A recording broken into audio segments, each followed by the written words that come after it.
As Bloom aged, she increasingly felt the necessity to carve out time for escapism.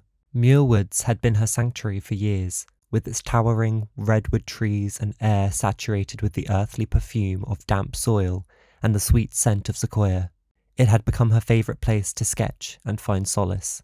Today she found herself observing a Douglas squirrel, capturing its form with several strokes of the pencil as it gathered food for the night. Her sketchbook often featured the majestic stature of the tall redwood trees and the diverse flora and fauna of the woods. Just yesterday, she had spotted a proud Cooper hawk and the day before a bathing salamander, each rendered in different mediums on the pages of her worn sketchbook. On this particular day, the filtered sunlight created a magical interplay of shadows on the forest floor, dancing with each gentle sway of the canopy overhead. Bloom knew that she would never tire of the enchanting woodland scenes that the forest revealed to her during each visit. For a while, Bloom continued her portrait of the squirrel, propped up against one of the trees in a quiet corner of the woods.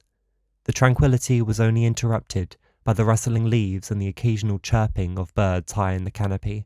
Fortunately, home wasn't a stressful environment for Bloom, but despite her love for her parents, they hadn't been particularly level-headed in the past couple of days. Her mother had taken to collecting flowers from her workplace, constantly clipping and arranging them in a new vase every time the topic of college was brought up.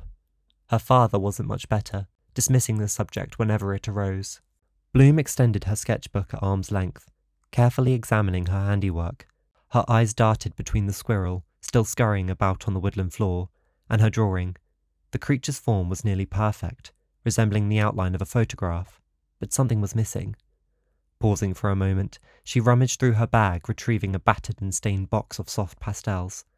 Inside, each pastel was broken into several pieces and arranged randomly. They worked just as well like this. She didn't see much point in being precious about her supplies. She began to render the fur on the creature, using layers of grey and brown. Carefully studying the colours of the rodent, she noticed it stood on its hind legs and locked eyes with her for a moment. She glanced up briefly and then fixed her gaze back upon the squirrel. What was once a calm creature now seemed panicked, swiftly retreating up a sequoia tree and blending into the reddish-brown camouflage of the wood. Bloom was left bewildered and irritated with herself. Typically, she would take a picture on her phone, but today it had slipped her mind, leaving her without a reference.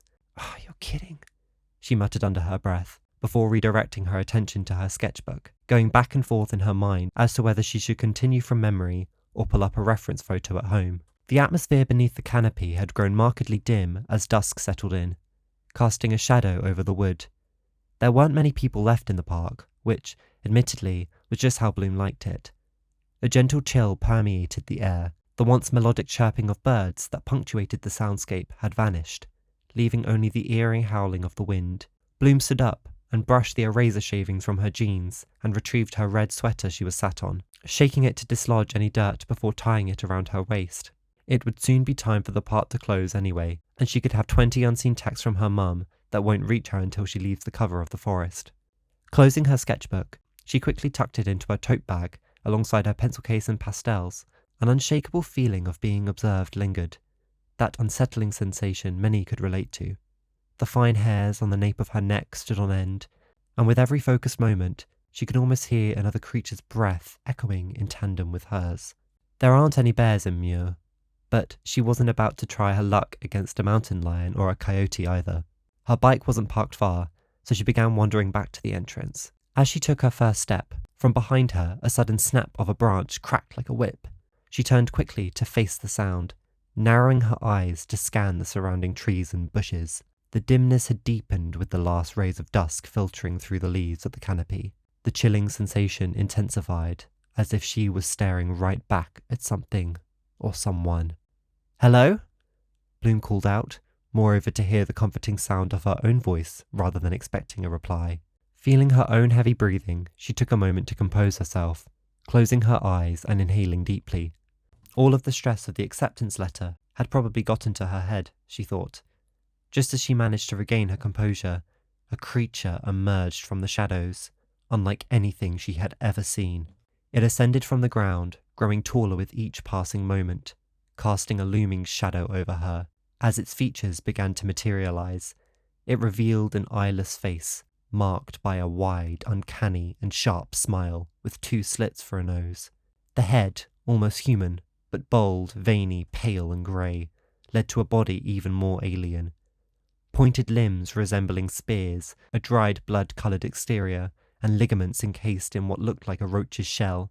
The creature emitted a putrid odour of rotting flesh, and its growl resonated with an infected and mucosal sound.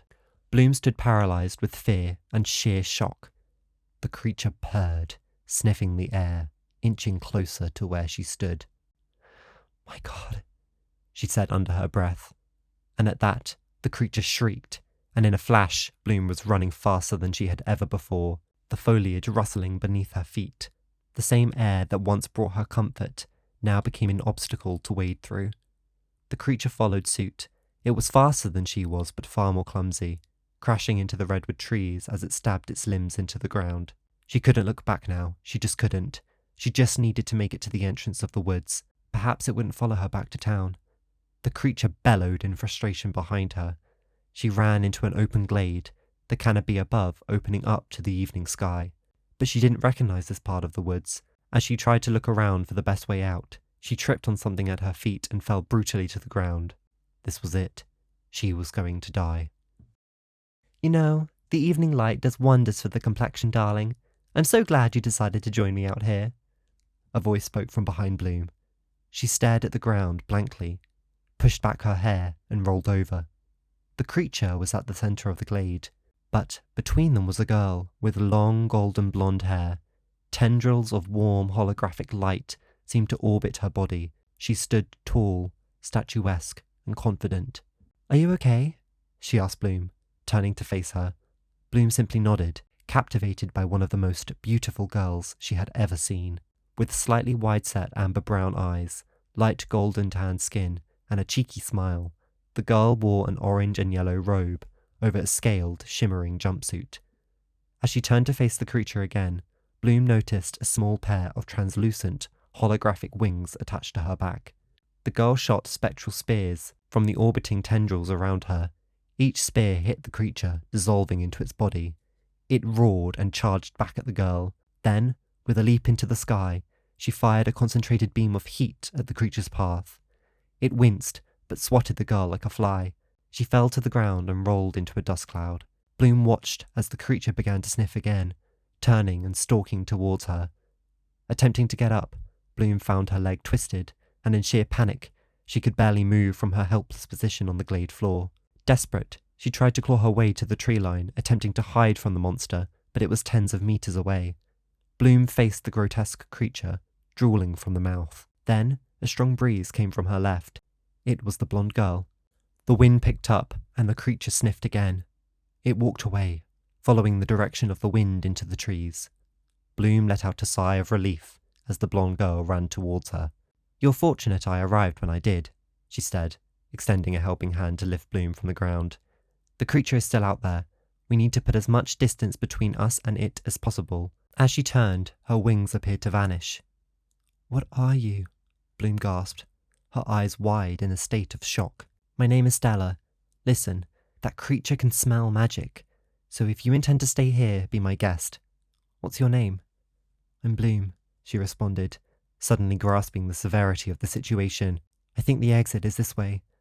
Stella put Bloom's arm around her shoulder, and they both hurried in the direction of the exit. With each step, Bloom's injured leg gradually improved. Whether due to adrenaline or not remained uncertain. Both girls remained silent, left to process the events that just transpired, each periodically checking their surroundings just in case the creature had decided to follow them. They weren't far from the entrance, and upon reaching the road, Bloom went to unlock her bike. "How are you going to cycle home with your leg?" Stella asked abruptly, breaking the few minutes of silence it took to get there. "I'll manage. Please leave me alone." "Alone?" Stella yelled. "Do you have any idea what you've gotten yourself into?" "No, and I don't want to know. Whatever is happening here, I'm clearly losing my mind, and I don't want anything to do with it." Bloom began putting on her helmet and swung her leg over her bike. Stella's face was riddled with confusion. "Listen, Belinda, it's Bloom. Whatever. Perhaps you didn't hear me earlier. That creature can sense magic.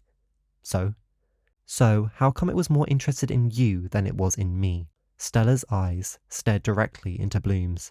Her tone was cold but serious. The Despite witnessing the extraordinary events of the day, every sense in Bloom's head screamed that this girl was crazy. Listen, Stella, I clearly need some serious psychiatric help. I suggest you seek out the same. I'm gonna go. Bloom pushed her bike down the hill, beginning her journey home. Bloom! Please, wait!